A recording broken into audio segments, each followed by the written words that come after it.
भर्ती रद्द करवाना और आरपीएससी पुनर्गठन को लेकर आज लोकतांत्रिक पार्टी और हमारा अभ्यर्थी जो इन भर्तियों के प्रति ये लगातार आंदोलन कर रहे हैं। 122 दिन का रिकॉर्ड तोड़ सेंट रिस्पांस पे धरना चला, कार्यक्रम चला। इस दरमियान बड़ी रैलियां भी हुई, आक्रोश रैली भी हुई, जेल भरो आंदोलन चला, राज्यपाल से मुलाकात हुई। लोकसभा के अंदर भी 2-3 बार इस मामले को ऑल पार्टी मीटिंग लोकसभा के अंदर भी हमने प्रयास किया, उठाया इस मामले को और देश की जनता का बीजेपी के नेताओं का ध्यान आकर्षित किया कि आप जिनके दम पे सरकार के अंदर आए हो, आप जिन नौजवानों को बरगला के सरकार में आए हो, वो चर्चा चाहते हैं इस मामले पे कि पेपर लीक की घटनाओं की रोकथाम कैसे होगी। बिहार, बंगाल से लेकर राजस्थान पेपर लीक में नंबर 1 पर आ गया, बदनाम हो रहा है और आरपीएससी का पुनर्गठन करें। 2-2 मेंबर जेल के अंदर है, कई नेताओं के नाम आ रहे हैं, पूर्व मुख्यमंत्री के पीएसओ का नाम आया। दूध, चाय, किराना स्टोर पे कॉपियां जच रही है, गाय कॉपी खा रही है, कई मतलब ऐसी घटनाएं राजस्थान का देखने को मिली। बहुत बड़ा दुर्भाग्य है और हमारे नौजवान जो लड़ाई लड़ रहे हैं मैं इनको धन्यवाद दूंगा सबको कि लगातार मैं इनके बीच रहा, लेकिन मैं बीच जब नहीं भी रहा तब भी ये मजबूती के साथ यहाँ डटे रहे। आज देखिए भारी बरसात हो रही, जयपुर के अंदर आंधी, तूफान, बरसात और गर्मी, इनके बीच हम यह लगातार आंदोलित रहे। निश्चित रूप से राजस्थान के अंदर इस आंदोलन ने इस राजस्थान को नई दिशा दी और कोई ये नहीं कह सकता कि राजस्थान में विपक्ष नहीं है। हर कोई कहता है कि विपक्ष खड़ा राजस्थान के अंदर और मजबूती से लड़ाई लड़ा, तो उसका परिणाम भी कल पंचायत चुनाव के अंदर आपने देखा होगा कि किस तरह जहाँ आरएलपी लड़ी, चुनाव 4 महीने बाद है, एक आध जगह हमने चुनाव लड़ाया था और बीजेपी चौथे नंबर पर जीती, कांग्रेस थर्ड, कंटेस्ट आरएलपी जीती और जिले के बीच। इससे अंदाज लगा सकते तो आने वाला जो पंचायत चुनाव का रिजल्ट है वो किस तरह राजस्थान का नौजवान बदलेगा। निश्चित रूप से आज एक खबर और पड़ी, पिछले दिनों से लगातार हम देख रहे हैं कि पूर्ववर्ती सरकार के अंदर जो फर्जी सर्टिफिकेट लेके, दिव्यांगजनों के सर्टिफिकेट लेके, विकलांग के सर्टिफिकेट लेके, गूंगे पैरों के सर्टिफिकेट लेके जिस तरह लोग नौकरी कौन गलत कौन है इसमें भी लोग सोचने लगे। तो हम ये भी मांग करेंगे सरकार से उन तमाम लोगों की जांच करें जो दिव्यांगों का कोटा खा गए, निकाल के नए सिरे उनके पर्चा निकाले। उनके कोटे पर अतिक्रमण कतई बर्दाश्त नहीं। देखिए कांग्रेस जिस तरह बीजेपी के आगे नतमस्तक हो गई, मिली है कांग्रेस पार्टी, वो वोट चोरी के अलावा कोई नारा नहीं उनका। उस नारे में तो हम भी उनके साथ इंडिया अलायंस के अंदर, लेकिन राजस्थान में उस नारे का क्या मतलब है? कांग्रेस ही थी पिछली बार, तब कई तरह का आरोप वोट चोरी के यहाँ भी लेके राजस्थान को। तो राजस्थान की जो घटना है उसमें कांग्रेस को आपने देखा होगा, झालावाड़ के अंदर स्कूल के अंदर जिस तरह हमारे बच्चे शहीद हो गए एक तरीके से, इसकी सिस्टम की जो सिस्टम है उसकी सिस्टम की बदमाशी, सिस्टम की निष्क्रियता है, इसकी वजह से बड़ी चढ़ गए बच्चे साथ हमारे और 30 बच्चे इंजर्ड हुए। और उसके बाद भी जैसलमेर में घटना हुई, 1-2-3 दिन पहले एक घटना हो गई या फिर इस तरह की घटना हुई बच्चों की, उसमें भी कांग्रेस पार्टी नहीं बोल रही। कांग्रेस के 8 एमपी दिल्ली के अंदर बैठे हैं, एक एमपी ने अगर झालावाड़ के बच्चों की मौत के मामले में कोई मामला उठाया और यहाँ जाके प्रदर्शन किया, मुझे नाम बताओ कांग्रेस झूठ नहीं था, सिवाय इस चीज का इंतजार करना कि सरकार हमारी आएगी, हम मुख्यमंत्री के दावेदार हैं। सचिन पायलट कह रहा मैं गांधी परिवार के खास हूँ, गहलोत कह रहा जब तक सोनिया बैठी है मेरा कोई वहां से हिला नहीं सकता, तीसरा कोई और कहता है। तो इनको कोई मतलब नहीं, कांग्रेस को मतलब है सत्ता में कैसा है। और बीजेपी के अंदर हमारे इस आंदोलन से एक फायदा हुआ कि भजन लाल जी के इर्द गिर्द जो चोर थे उनमें 70% चोरों ने हमने सफाई करा दी, भगा दिए, लेकिन 30% लोग अभी भी बैठे हैं। और हम दिल्ली के अंदर इतना काम तो करके आए, आप भी जानते हो कि निश्चित रूप से राजस्थान को रात जैसे बने बदमाशों से कह से रात में कम से कम सीएम के इर्द गिर्द के लोग बदमाशी नहीं करें। हमारा प्रयास पूरा रहेगा। देखिए लगातार लगे मैं और भी मुद्दे जहाँ भी हो रहे हैं, मैं तो जा रहा हूँ बाड़मेर से लेकर तमाम जगह पार्लियामेंट में भी जा रहा हूँ, वहाँ भी नारे लगा रहा हूँ इंडिया अलायंस के साथ। यहाँ इनके दोनों पार्टियों के जो कर्म है राजस्थान के अंदर कोई कमी नहीं, क्योंकि ऐसा ही बढ़ते जो आंदोलन में दिल्ली कोर्ट का हमने कमिटमेंट किया था। हाई कोर्ट के अंदर मामला पेंडिंग है, जिस दिन हाई कोर्ट का फैसला आ जाएगा उससे अगले दिन हम पूछ का ऐलान करते हैं कि उस पूछ में अग्निवीर भी शामिल लेकर 1 लाख से ज्यादा नौजवान।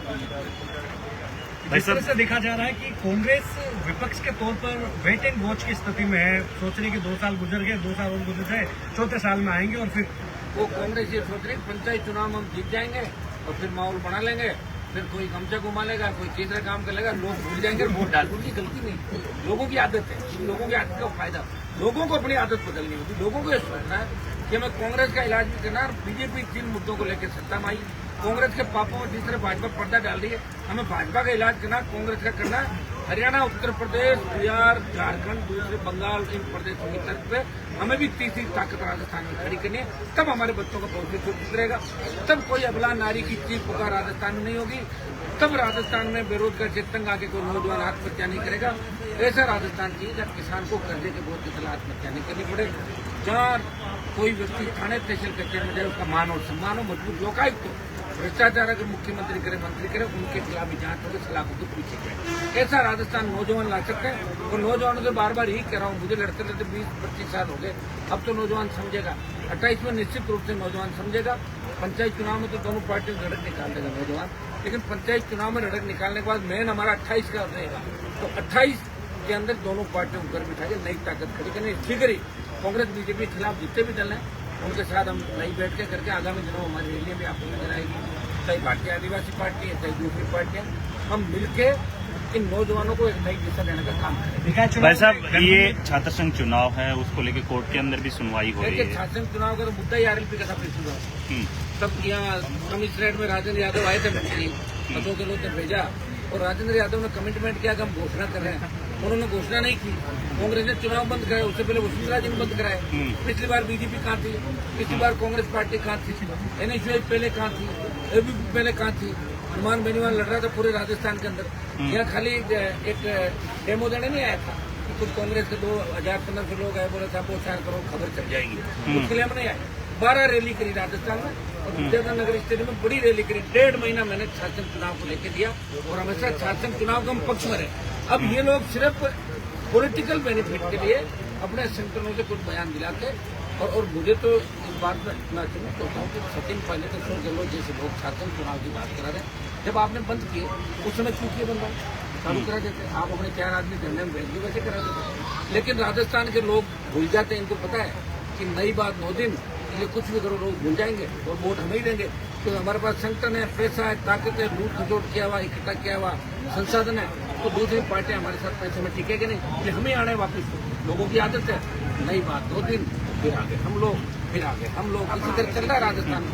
भाई साहब, आज कैबिनेट की आज बैठक हुई है, कई मुद्दों को लेकर अहम चर्चा हुई है और कई ऐसे प्रदेश के जिले हैं जहां पर लगातार बारिश की वजह से हाल बेहाल हो रखे हैं। और आप बारिश में यहाँ डटे हुए हो, किरोड़ीलाल मीणा और जवाहर सिंह मैडम हवाई सफर कर रहे हैं। अच्छी बात है, शुभकामनाएं। मुश्किल थे वो जाके सेट हुए, लेकिन अब मुझे खुशी इस बात की भजन लाल जी के एकदम नजदीक आ गए। मैडम भजन लाल जी, डॉक्टर साहब सब मिलकर राजस्थान को आगे ले जाने का प्रयास करें। डॉक्टर साहब की शुरू से आदत रही है, लास्ट उनका लक्ष्य रहता है, लक्ष्य को पार पा लेते हैं। अभी अपना लक्ष्य उनका इतना ही है, ये मुख्यमंत्री हेलीकॉप्टर हवाई यात्राएं करना और साथ रहना, फिर नहीं हो तो छोड़ के आ जाना और फिर वही चले जाना। उनमें और मेरे में इस बात का अंतर रहेगा। हम लड़ते नहीं, और लड़ते तो पीछे नहीं हटते थे, जान चली जाए तो कह दिया वो करते हैं। तो इसीलिए देश के अंदर राजस्थान को एक नई पहचान दिलाने का प्रयास हम लोग करें, चाहे अग्निवीर हो, किसान आंदोलन हो, पहलवान बेटियां हो, कई दूसरे मामले हनुमान बेनीवाल और राष्ट्रीय लोकतांत्रिक पार्टी पूरे देश के अंदर मजबूत से लड़ाई लड़ रहा है। आपका एक बयान चर्चा में है कि जेल जाओगे तो नेता बनोगे। कई लोग जेल से डर जाते हैं ना, तो पुलिस पकड़ लेगी, ये होगा। तो वो जेल जाए और जेल जाने से नेता बनेगा, सब जेल है। और लोकतंत्र के अंदर अगर लोकतांत्रिक मूल्यों की रक्षा करें, आप जेल जाओ और सरकार के खिलाफ बोलो नहीं, डर के बैठे हो तो कौन मानेगा। जैसे भगत सिंह जी और ये सोच लेते हैं कि हम लड़ेंगे तो फांसी भी चढ़ जाएंगे, फिर देश आजाद कैसे होगा। तो हमें जेल भी जाना होगा, लेकिन जेल गलत कर्म करके मत जाओ, जेल संघर्ष करते जाओ, अच्छे काम करते जाओ। हमें तो सजा भी हुई थी, फिर भी हम डटे रहे। हाईकोर्ट ने बरी किया हमारे को, उसके बाद हम आपके बीच में। भाई साहब, संविधान संशोधन जो कानूनी, देखिए अच्छी बात है, सही है, सुनिए मेरी बात, ये बिल्कुल सही है। लेकिन एक जो पहले से सुप्रीम कोर्ट और देश के संविधान के अंदर जो अमेंडमेंट किया था कि 2 साल की जिसको सजा हुई है वो चुनाव नहीं लड़ सकता, वो गलत है। उसमें अमेंडमेंट की आवश्यकता है। उस दिन बहस नहीं हुई लोकसभा के अंदर, क्योंकि हम सब विपक्ष वाले हल्ले कर रहे थे, तो शोरगुल के अंदर विधेयक पारित हुआ।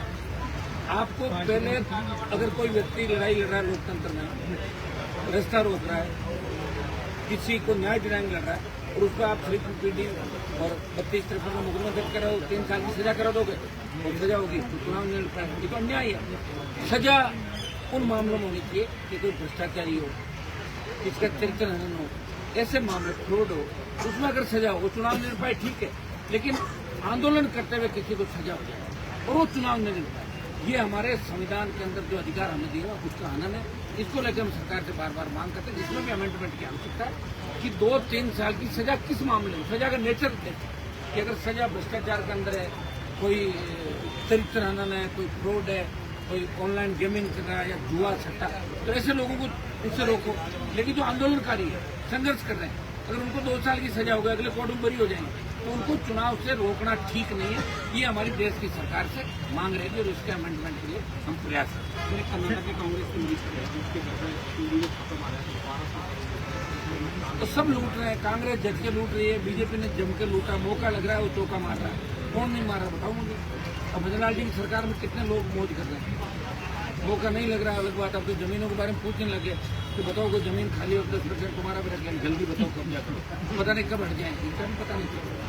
ये तो इनाम जो प्रतिज्ञा देते ना भाई 1000 दे और ये पाओ, वो बीमारी बताओ और उसमें इतना पैसा पाओ, ऐसा एक पहले चले थे कई सरकारों के अंदर जब ये चेचक थी कि चेचक बताओ इतने पैसे पाओ, टीबी बताओ ये पाओ, वो बताओ ये पाओ, तो अब जमीन बताओ 10% पाओ और ले लो, हाथ हाथ कब्जे करवा देंगे। प्रताप सिंह राठौर स्वराज वितरण रैली में एक बयान दिया था कि छात्र संघ चुनाव हमारी सरकार में बनी रहा है तो हम ही शुरू करेंगे, तो उनका सपना पूरा नहीं आएगी नहीं सरकार। खत्म। ठीक है, एक मिनट, सुनो भाई साहब।